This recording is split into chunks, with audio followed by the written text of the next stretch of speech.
அப்பா நீ உலகத்துல நிறைய ஓடிச்ச, நிறைய டயர்ட் ஆயிட்ட, ஏன் கூட பேசு.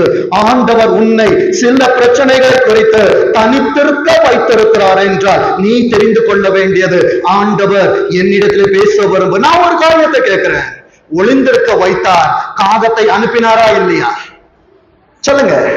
சொன்னதவர், காகத்தை அனுப்பினவர் ஒவ்வொரு நாளும் உன்னை சந்திக்க வார்த்தைகளை அனுப்புவார். விசுவாசிக்கிறீங்களா?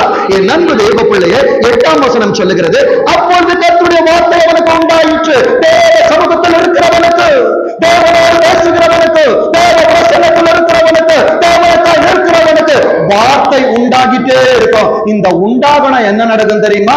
வீட்டுல போய் ஆதியாகமம் 1ஆவது அதிகாரத்தை வாசிங்க. உண்டாக கடவுது, உண்டாக கடவுது, எல்லாம் உண்டாச்சு. அப்போ என் வாழ்க்கையில, எந்த ஆராதனையில